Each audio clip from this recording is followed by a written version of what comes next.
Hey tubers, Bart coming at you with a mail day. Got some neat stuff. I'm gonna try to fit this video in real quick, and then hopefully tonight at some point get to shoot a much longer video for a PSA submission reveal. Sent in 181 cards. I kept saying 161 in previous ones, but 181 in this one, and I think 161 is in the next one. But this is the ultra modern, I guess. They don't have that breakdown now because I think the cutoff was like 1990 or something like these on these. 181 cards. There's 10 boxes of PSA cards right here behind the camera, so pretty excited about that. I'm hoping to hold myself off for looking at the cards. I've seen the grades, but I'm trying to hopefully do a reveal where the first time I've actually seen the card in a slab. But onto the mail day.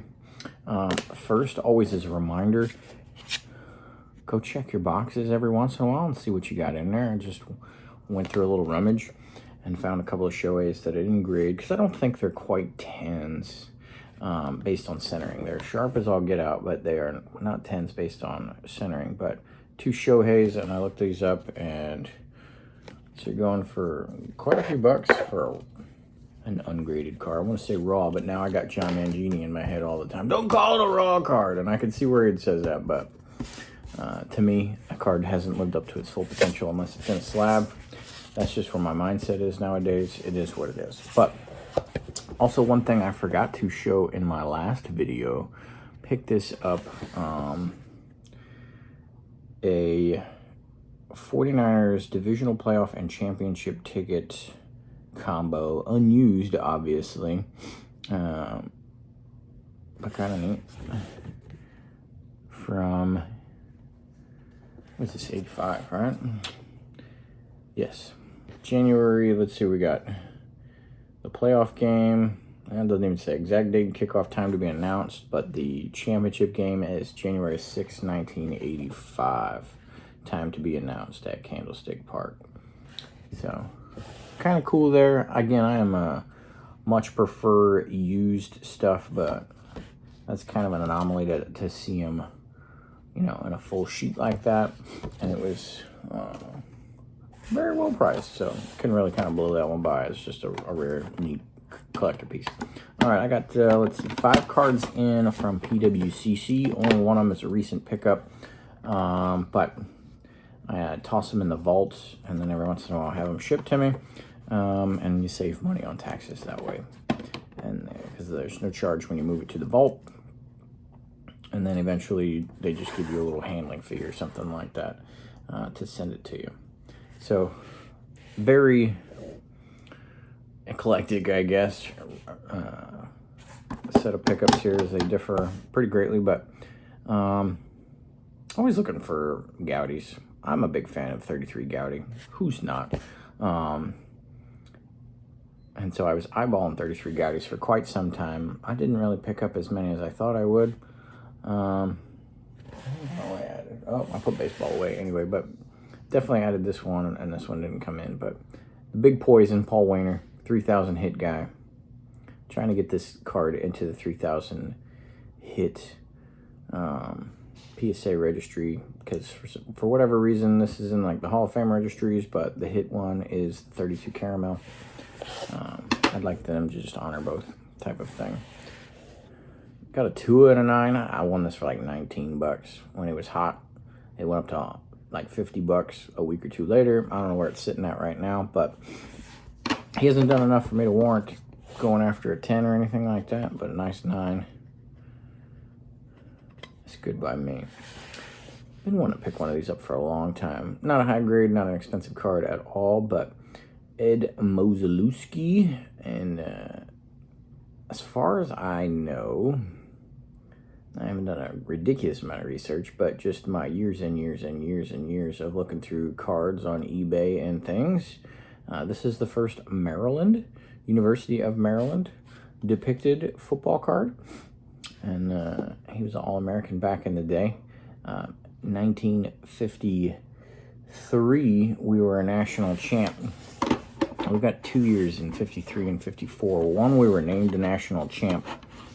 And then lost the bowl game, and then the next year we kind of got one of those national championship recognitions from one of the lesser known entities or something like that, because somebody was more formally named a national champ, and then they had the bowl games, and we blew out whoever the hell we played,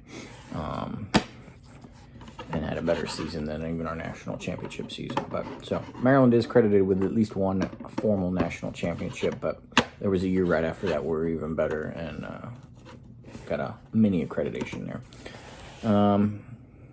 Just a token Hall of Fame rookie quarterback pickup there. The Troy Aikman in a 9. And then the one that I just got that led to me just saying, hey, send the rest, because I wanted this one in hand. Picked up the Dick Butkus in a 6. Got a pretty good price on it. I'm happy with it.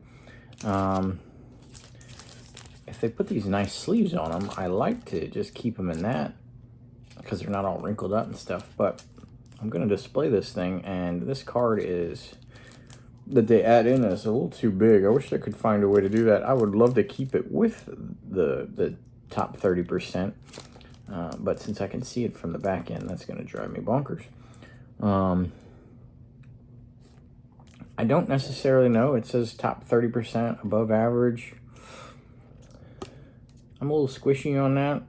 Again, we all know that I've seen cards that say top 5%, and since there's not enough graded to even make that math possible, there's been times it's always a little goofy that they put that. I don't know if I would say, wow, this is, a top 30%. It is not a bad looking card. Otherwise, I would not have purchased it.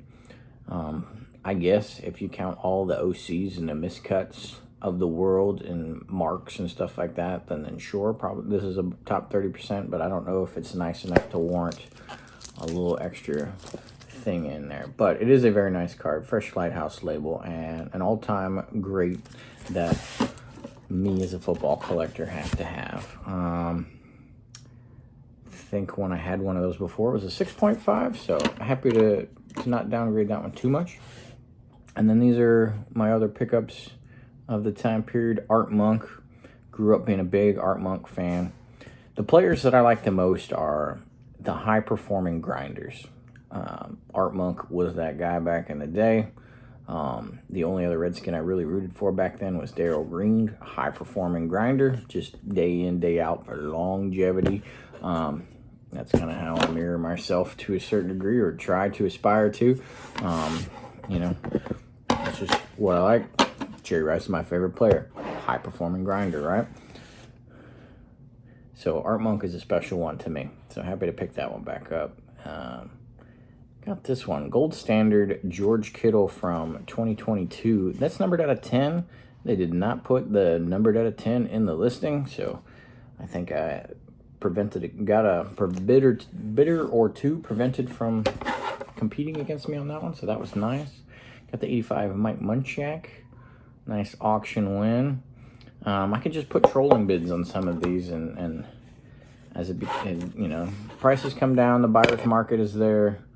I'm hitting good wins off these, and got the Brian Dawkins in the 96 Finest. Let's see, I had the Munchak at a 9 before, so that's nice to match. I did have this one at a 10 before, but these football ones are always just super, super low pop. I challenge any of you baseball guys out there to go look at some Hall of Fame rookies of football and see their pop reports, their prime rookies or something like that, and you'll just be mind-boggled that the prices aren't tenfold what they would be, because they would be like that if they were baseball cards. I understand the demand is differently, but it'll still it'll raise your eyebrows how low those pops are. So a 10 in this now that at least went up to reality is probably, even though they're coming back down, it's still probably $400 or $500 or something like that. So happy to get the 9 there. I don't see anything else readily available to share, so I didn't miss anything this time. I know I missed at least one item last time, but thanks for watching. I almost said happy Monday, but it is Tuesday. I had a holiday yesterday, so yeah, look out for the next PSA reveal video. Pretty excited about it. Got some good grades, And I feel, just looking at the grades, that anytime there was an opportunity to give me the benefit of the doubt, it was given to me, as opposed to I've had a sub or two of recent, not all of them and not consistently all the recent ones, but I've had some recently where if it could go one way or the other, it somehow went into their favor, which is the lack of my favor, I guess, because they don't benefit from giving an 8 or a 9 per se, or a 9 or a 10. But I definitely do benefit if I get the higher one, and I think it went the other direction on a lot of ones recently. So I'm pretty happy with this. So look forward to that. Thanks for watching. Later.